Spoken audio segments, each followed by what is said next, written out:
देनदार आवर्त अनुपात सीखने के बाद जैसा कि हमने कहा था, कुल प्राप्त राशियों में दो चीज़ों को शामिल किया जाता है, देनदार तथा BR। अब आगे की बात आती है औसत संग्रह अवधि। कितने समय में उधार बेची गई माल की राशि हमें प्राप्त होनी है, उधार लेन देनों से कितने समय के बाद हमें धनराशि प्राप्त हो जाएगी। इस अवधि को ज्ञात करने के लिए हमें औसत संग्रह अवधि निकालनी होती है। तो औसत संग्रह अवधि, एवरेज कलेक्शन पीरियड, यह अनुपात उधार लेन देनों से प्राप्त होने वाली धनराशि की अवधि को प्रदर्शित करता है। यह उस अवधि को बताता है कि कितनी अवधि के बाद, कितने समय के बाद उधार बेचे गए माल की धनराशि हमें प्राप्त हो जाएगी।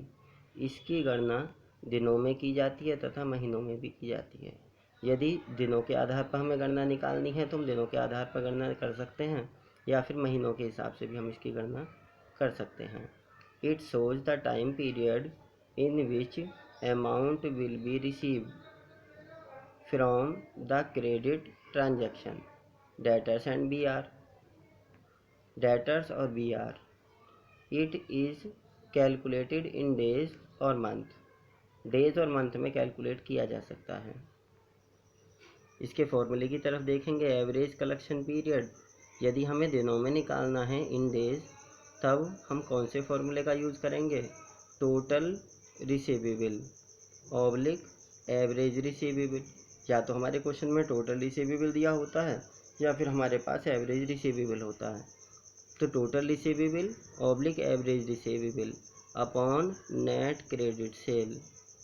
जैसा कि हमने डेटर्स टर्नओवर रेशो में टोटल रिसीवेबल और एवरेज रिसीवेबल निकालना सीख लिया था, उसी तरीके से हम इसमें फॉर्मूले में यूज़ करेंगे।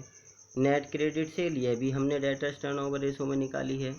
तो नेट क्रेडिट सेल इंटू 365, 360 या 366, ये ऑब्लिक के साइन है। तीनों में से हम किसी एक को शामिल करते हैं। यदि हमने माना है कि एक वर्ष में 365 दिन होते हैं तो 365 दिन, या फिर 360 दिन, या फिर लीप वर्ष में 366 दिन को हम कैलकुलेट करते हैं।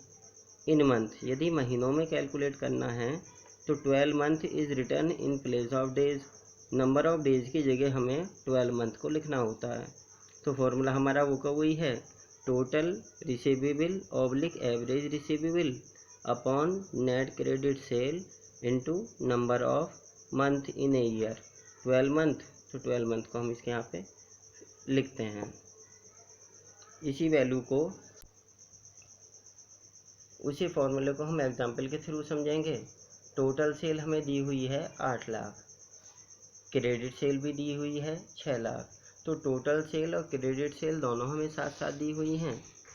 Sales return 60,000, opening debtors 20,000, closing debtors 10,000, opening BR 18,000, closing BR 6,000।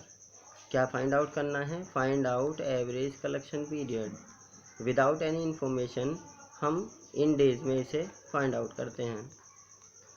अब एवरेज कलेक्शन पीरियड के फॉर्मूले को देखेंगे। Average collection period equal to total receivable oblique average receivable. हम दोनों ही कंडीशन को शो करते हैं, total receivable average receivable upon net credit sale into 365, क्योंकि इन डेज में कहा है। विदाउट एनी इन्फॉर्मेशन हम 365 दिन को टोटल नंबर ऑफ डेज मानते हैं। अब इस वैल्यू को हमें पुट करना है। एवरेज रिसीवेबल पहले निकालते हैं क्योंकि एवरेज की इन्फॉर्मेशन हमारे पास है। Opening debtors plus closing debtors, opening BR plus closing BR upon 2। Opening debtors 20,000, closing debtors 10,000, जैसा हमारे एग्जाम्पल में दिया हुआ है। Opening BR 18,000, closing BR 6,000 upon 2। Total value हमारी 54,000 upon 2 value 27,000। Net credit sale equal to 6 lakh रुपए की हमारी क्रेडिट सेल। जब क्रेडिट सेल दी होती है तो हम टोटल सेल को शामिल नहीं करते। 6 lakh total credit sale minus 60,000 cash sales return 5,40,000। अब वैल्यू को पुट करना है। 27,000 रुपये हमारे एवरेज रिसीवेबल, 5,40,000